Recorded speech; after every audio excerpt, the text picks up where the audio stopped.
Tidak peduli kehidupan kita sebelumnya sebejat apa, sekotor apa di mata dunia. Tapi ketika kita ada di dalam Tuhan, saudara dan saya adalah orang-orang kudus di hadapan Tuhan. Artinya itu begini, ketika Yesus mati di kayu salib sebagai korban tertinggi untuk pendamaian saudara dan saya kepada Bapa di sorga, untuk pengampunan dosa saudara dan saya kepada Bapa di sorga, untuk pemulihan saudara, untuk pengudusan saudara, itu cukup berlaku untuk selama-lamanya. Artinya, ketika saudara mungkin oleh karena satu dan lain hal, sehingga benar-benar kepleset lalu melakukan dosa lagi, Yesus nggak perlu lagi mati di kayu salib untuk kedua kali. Cukup sekali itu.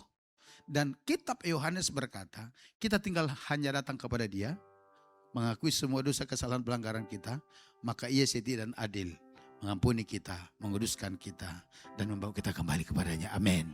Oleh karenanya Bapak Ibu, selalu saya katakan begini, jangan malu, jangan merasa aneh, jangan merasa asing, jangan merasa sungkan untuk menyebut saudara seimanmu itu orang benar, menyebut mereka itu manusia baru, menyebut mereka itu sebagai anak-anak Allah, dan menyebut mereka sebagai orang kudus, karena itu status.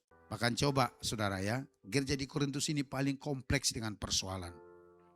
Paling kompleks dengan masalah dan rupa-rupa kedagingan.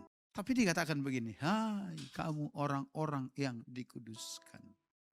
Apakah maksudnya Tuhan, Roh Kudus, atau Rasul Paulus mau kompromi dengan kenajisan, perzinahan, percabulan itu? Apakah itu maksudnya? Bukan itu maksudnya.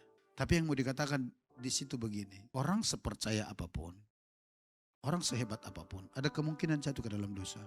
Bukan tidak apa-apa, orang jatuh dalam dosa tetap apa-apa.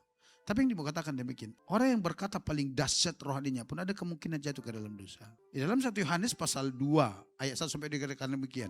Aku tuliskan ini kepada kamu supaya kamu tidak berbuat dosa. Tapi kalau toh kamu berbuat dosa, ingat ada Yesus Kristus pendamaian bagi kita kepada Bapa di sorga. Amin.